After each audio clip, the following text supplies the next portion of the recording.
तो जमीन का खेल। और झारखंड में अब नए डीजीपी नीरज सिन्हा होंगे, इस बात का फैसला लिया जा चुका है। प्रभारी डीजीपी एमवी राव के बाद अब नीरज सिन्हा को जिम्मेदारी दी गई। नीरज सिन्हा ने इस जिम्मेदारी को लेने के बाद और ये फैसला सामने आने के बाद क्या कुछ कहा, वो हम आपको सुनाते हैं। झारखंड के नए डीजीपी के रूप में अधिसूचना जारी कर 1987 बैच के आईपीएस अधिकारी नीरज सिन्हा को बनाया गया झारखंड के डीजीपी। सर, न्यूज़ 11 परिवार की तरफ से आपको सबसे पहले से बहुत सारी बधाई और बड़ी चुनौतियां भी हैं सर। झारखंड अपने आप में एक अलग सा प्रदेश है और यहाँ पे कई तरह की चीजें हैं। किस तरह से देख रहे हैं सर, और क्या कुछ चैलेंजेस रहेगा, क्या रहेगा आपका सर मैसेज राज्य के लिए?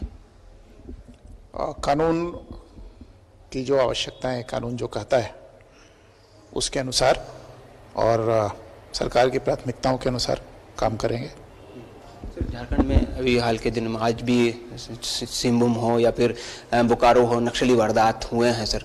ये सारी चीज़ें हैं, इस तरह को आप झारखंड को नज़दीक से जानते हैं सर, साहिबगंज से आप बिलोंग भी करते हैं। किस तरह से देख रहे हैं सर झारखंड को, और झारखंड पुलिस के लिए आने वाले दिनों में क्या कुछ रहेगा?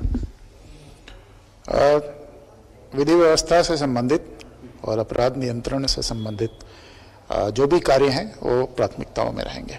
नक्सल को लेकर सर क्या रहेगा? नक्सल वो तो विधि व्यवस्था का भी और अपराध का भी, दोनों का ही एक बहुत ही महत्वपूर्ण समस्या है, तो उस पर हम लोग कार्रवाई करेंगे। सर, सब कहते हैं कि भ्रष्टाचार पर आपकी पैनी नजर रहती है, एसीबी में रहते हुए भी कई कामों को अंजाम दिया है, इसको किस तरह से देखेंगे सर?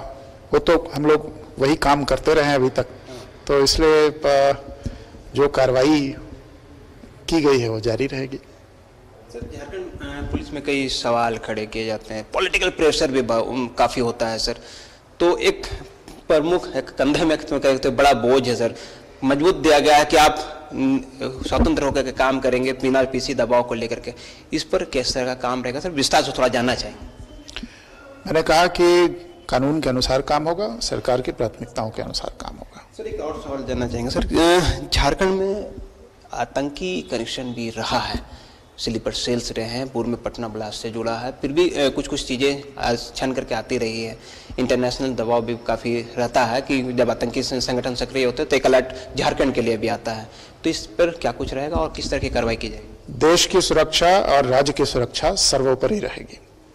एसीबी में रहते हुए सर, हम थोड़ा सा आपसे और आपके बारे में जानना चाहेंगे सर, आपकी स्कूलिंग क्या कुछ रही, साहिबगंज से बिलोंग करते हैं सर, क्या कुछ? मैं झारखंड का निवासी हूँ, साहिबगंज का निवासी हूँ, स्कूलिंग वहीं हुई।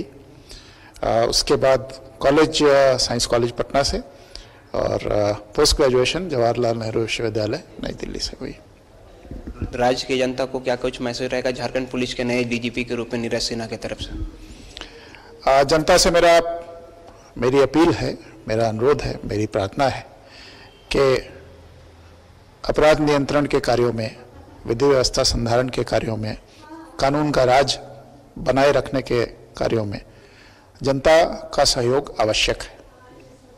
और हम लोग वर्दी पहनते हैं, लेकिन जनता के लोग भी बिना वर्दी पहने वो कानून के रक्षक हैं और कानून की रक्षा में उनका सहयोग परम आवश्यक है। उनके सहयोग के बगैर जो काम पुलिस करना चाहती है वो जनता के सहयोग से ही हो सकता है।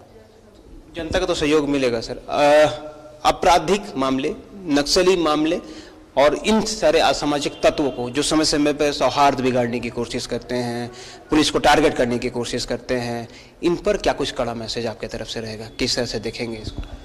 वो अभी तो बस अधिसूचना ही हुई है, स्थिति का अध्ययन करने के बाद फिर मैं आपको बता पाऊंगा। कुछ बदलाव देखना चाहेंगे झारखंड पुलिस में आपके नेतृत्व में, जब झारखंड पुलिस आगे बढ़ेगी, कुछ नया चीज जो झारखंड पुलिस को आप देना चाहेंगे? बिल्कुल, हर आदमी की इच्छा होती है कि कुछ ऐसा किया जाए कि लोग याद रखें।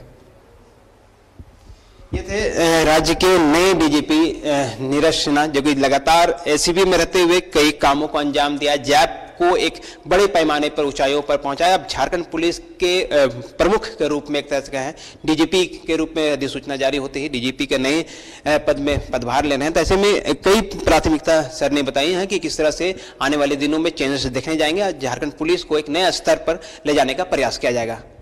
सहयोगी राजक मोहम्मद इमरान, न्यूज़ 11 रांची।